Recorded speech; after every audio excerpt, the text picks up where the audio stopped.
Good morning students. आज हम पढ़ने जा रहे हैं हिंदी पाठ्य पुस्तक में से मधुरम में से चैप्टर 7 हाई प्रदूषण। प्रदूषण के बारे में हम काफ़ी जानते हैं, लेकिन आज हम इस चैप्टर में पढ़ेंगे कि प्रदूषण हमारे एनवायरनमेंट को कैसे ख़राब कर रही है। ये बहुत अच्छा चैप्टर है स्टूडेंट्स, बहुत अच्छे से पढ़िएगा। और ये हम अपने रियल लाइफ में देख रहे हैं। हमारे आसपास हम जो एनवायरनमेंट है उसमें जो हम यूज़ होती है डेली दैनिक जीवन में, हम जो टेक्नोलॉजी बढ़ने की वजह से गाड़ियों का उपयोग बहुत सारी चीज़ों में हम करने लगे हैं, इसका परिणाम हम इस चैप्टर में पढ़ेंगे। इस चैप्टर में हमें बहुत कुछ प्रदूषण के बारे में समझने मिलेगा। तो आइए हम स्टार्ट करते हैं। चैप्टर 7 हाई प्रदूषण। हाई प्रदूषण, हाई प्रदूषण। आज सभी इस समस्या से परेशान है। प्रदूषण का अर्थ है वातावरण का दूषित होना। आज का युग विज्ञान का युग है। मनुष्य ने अपनी सुख सुविधाओं के लिए अनेक आविष्कार किए और पृथ्वी, आकाश तथा जल पर अपना आधिपत्य जमा लिया है। आधिपत्य मतलब अधिकार। इसके साथ साथ उसने प्रदूषण की समस्या को भी जन्म दिया है।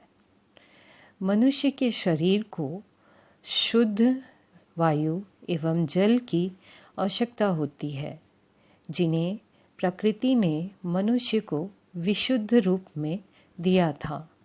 परंतु आज प्रकृति के इन उपहारों में विकार पैदा हो गए हैं। विकार मतलब खराबी। इनका दूषित होना ही प्रदूषण कहलाता है। इस चैप्टर में देखेंगे हम कि प्रदूषण सिर्फ हमारी पृथ्वी को ही नहीं, सांस लेने वाली हवा को भी प्रदूषित करती है। आकाश भी इससे प्रदूषित होते हैं। पृथ्वी प्रदूषित हो रही है, जल प्रदूषित हो रहे हैं। हम शायद पैसों के बिना जीवित रह जाएं, लेकिन क्या हम पृथ्वी, आकाश और जल, सांस लेने के लिए हमें वायु की आवश्यकता है, जीवित रहने के लिए हमें जल की आवश्यकता है। इनके बिना हम नहीं रह सकते। इसलिए ये हमारी नीड्स हैं, हमारी आवश्यकता है, जिसे हम टेक्नोलॉजी के ज़्यादा ही उपयोग के कारण प्रदूषित कर रहे हैं। आगे, आज यह समस्या पूरे विश्व के सामने है, परंतु भारत में यह समस्या अत्यंत विकट रूप धारण कर चुकी है। प्रदूषण हमारे भारत में बहुत ज़्यादा मात्रा में फैला हुआ है और विश्व में हमारे भारत देश में काफ़ी ज़्यादा प्रदूषण हमारे यहाँ फैला हुआ है। इनके कारण क्या है, हम आगे पढ़ेंगे। मुख्य रूप से 3 प्रकार के प्रदूषण हमारे जीवन को प्रभावित कर रहे हैं: वायु प्रदूषण, जल प्रदूषण और ध्वनि प्रदूषण।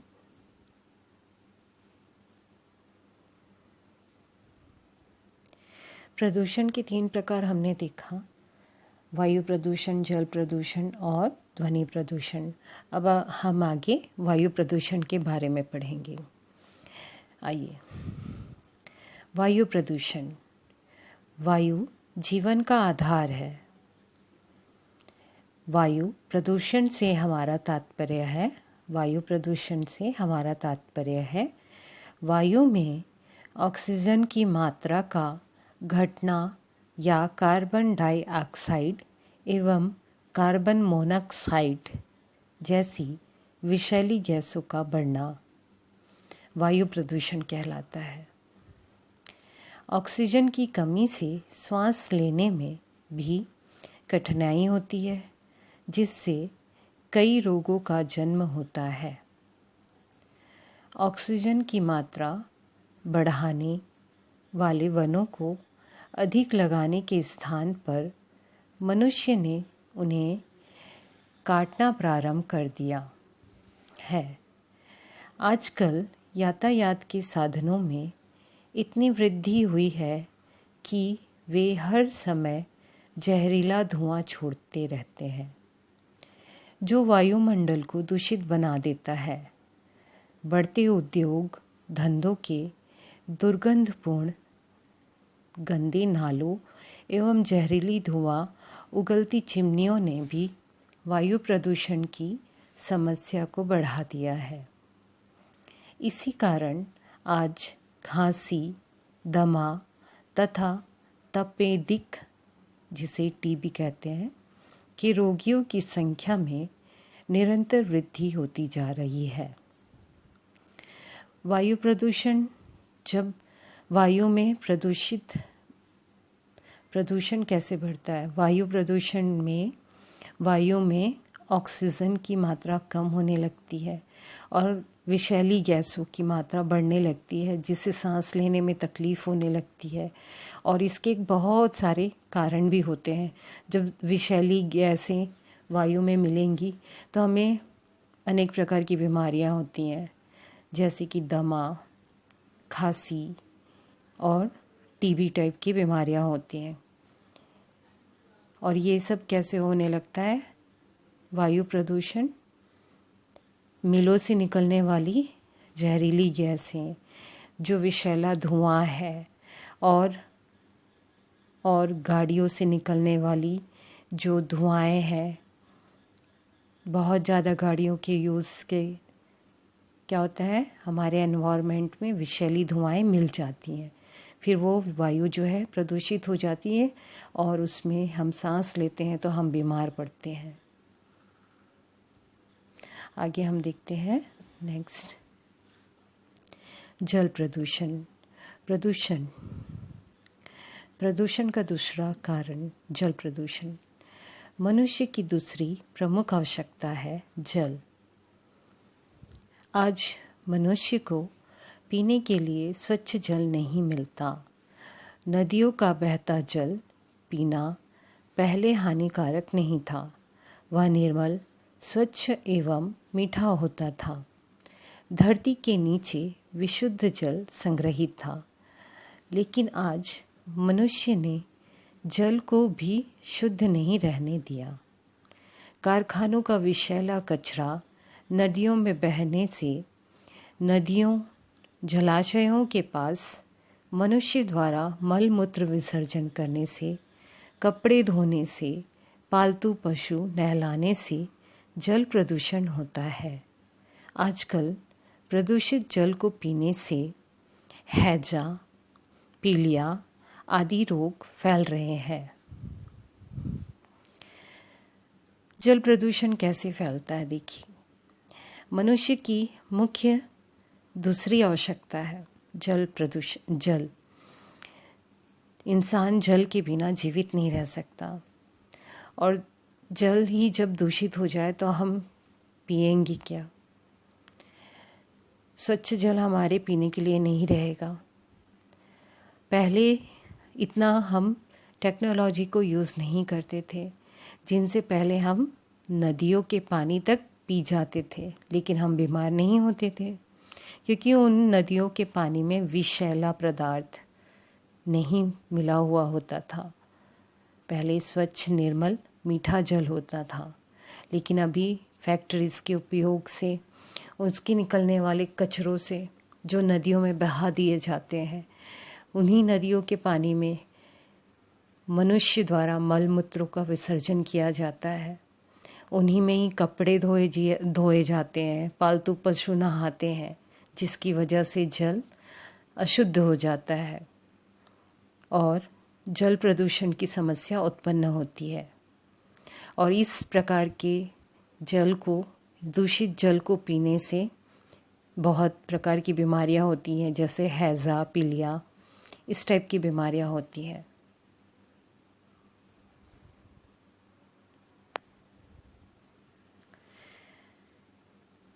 अगला है ध्वनि प्रदूषण।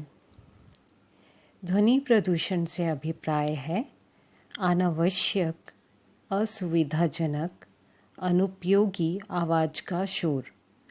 विमानों की गर्जना, मोटर की पों-पों, ट्रकों की धड़-धड़, कारखानों की मशीनों की आवाज़, लाउड स्पीकर, टेलीविज़न, रेडियो का शोर ध्वनि प्रदूषण बढ़ा रहे हैं।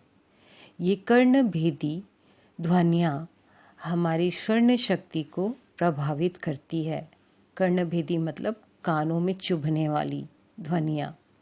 स्वर्ण यानी सुनना। ऐसी ध्वनियों से लोग प्रायः ऊंचा सुनने लगते हैं। ऊंचा सुनना मतलब बहरे होने की संभावना या ज़्यादा ऊंची आवाज़ में बातों को सुनना। इनसे हमारे शरीर के कोमल तंतु प्रभावित होते हैं, जिससे मनुष्य को अनिद्रा, सिर दर्द, उच्च रक्तचाप आदि रोगों की संभावना बढ़ जाती है। ध्वनि प्रदूषण कैसे होता है? अनावश्यक शोर से। जैसे कि हम अपने यहाँ देखते हैं, शादियों में हो गया, बहुत फुल साउंड में वहाँ पर म्यूज़िक सिस्टम चलते हैं, डीजे चलता है। ये सब की वजह से छोटे बच्चे और बुज़ुर्ग व्यक्तियों को बहुत तकलीफ़ होती है और ये शोर से हमारे कान खराब होते हैं, स्वर्ण ध्वनियाँ हमारी खराब होती हैं। और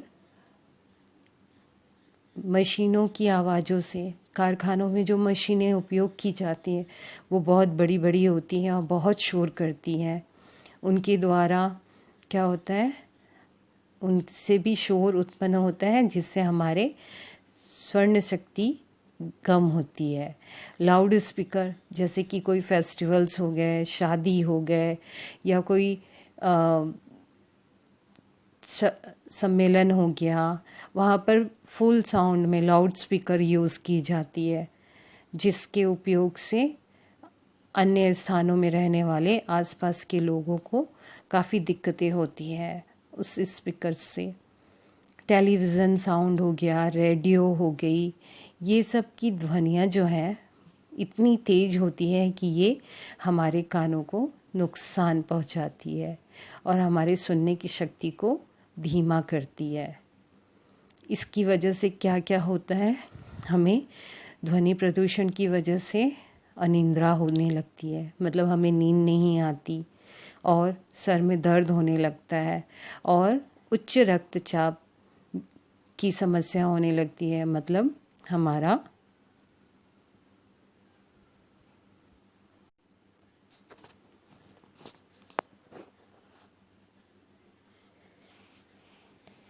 प्रदूषण की समस्या बहुत भयंकर समस्या है। इस समस्या के निराकरण का उत्तरदायित्व केवल सरकार का नहीं है, इसके लिए सभी का जागरूक होना आवश्यक है। हमें स्वयं भी प्रदूषण फैलाने से बचना होगा और अपने आस पड़ोस व मित्रों को भी ऐसा करने से रोकना होगा। इस समस्या के निराकरण के लिए सरकार तथा जनता मिलकर इस दिशा में कुछ निम्न उल्लेखनीय कदम उठा सकती है। क. उद्योगों को शहर से दूर स्थापित किया जाए। ख. शहरों में विद्युत चलित रेलगाड़ियों का विस्तार कर अन्य वाहनों को कम करना चाहिए। ग. ध्वनि प्रसारण यंत्रों की ध्वनि कम करनी चाहिए। प्रदूषण की समस्या क्या है, दिन ब दिन बढ़ती जा रही है, जिसके निराकरण के लिए हमें सिर्फ सरकार के ऊपर डिपेंड नहीं रहना है, हमें स्वयं भी इसके लिए कार्य करना होगा, तभी हम इस प्रदूषण को रोकने पाएंगे। तो इसे रोकने के लिए सरकार के साथ हमें क्या क्या कदम उठाने पड़ सकते हैं? जो शहर में जो उद्योग हैं उनको शहर से दूर स्थापित करना पड़ेगा और शहरों में गाड़ियों का जो बहुत ज़्यादा जब बहुत ज़्यादा गाड़ियाँ यहाँ पे चलने लगी हैं तो उसकी वजह से वायु प्रदूषण होने लगी है, तो विद्युत चलित गाड़ियों का उपयोग करना पड़ेगा।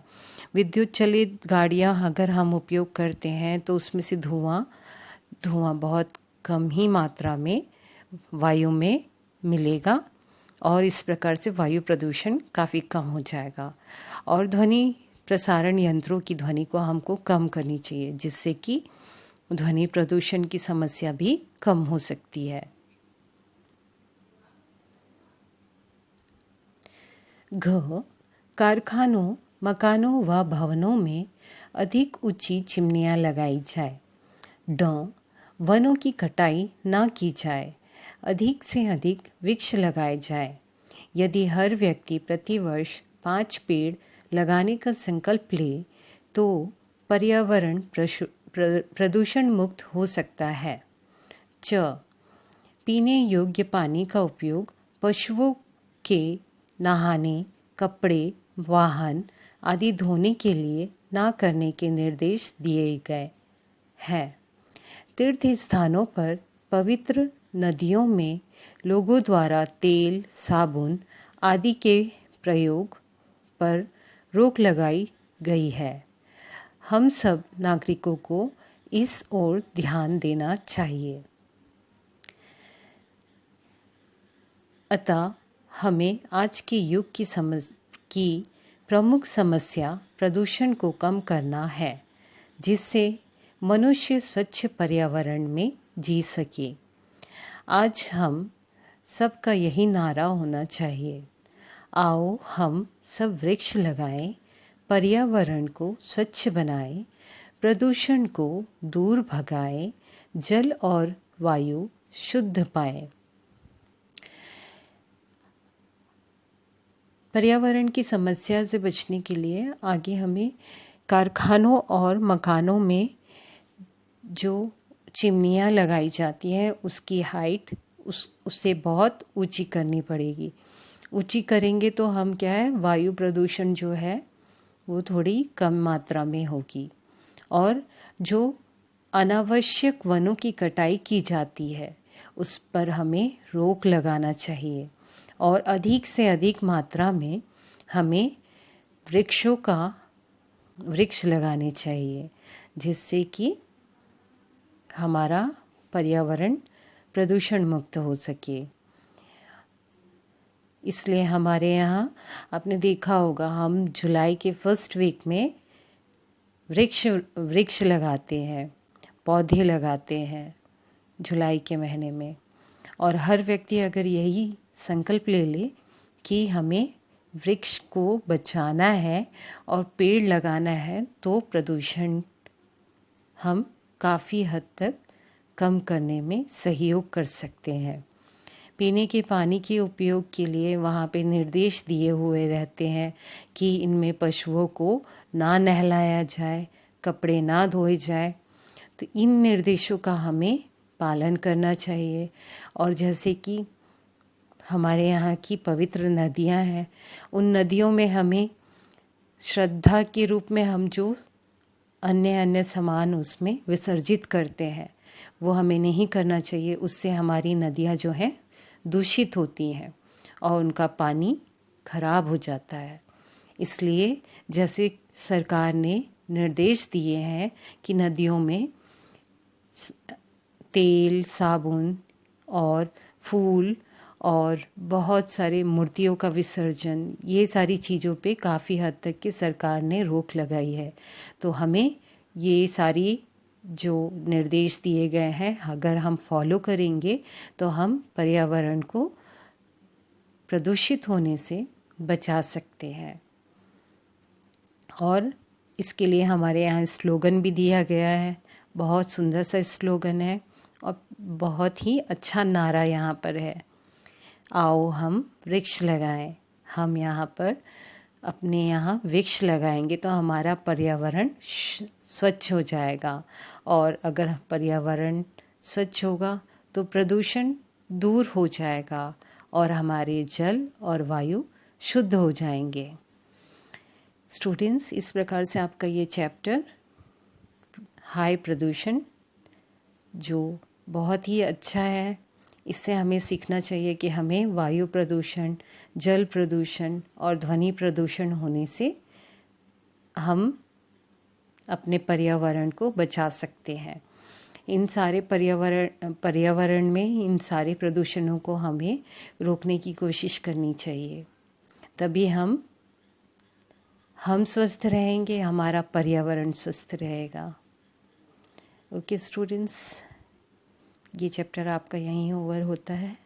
Okay, thank you students.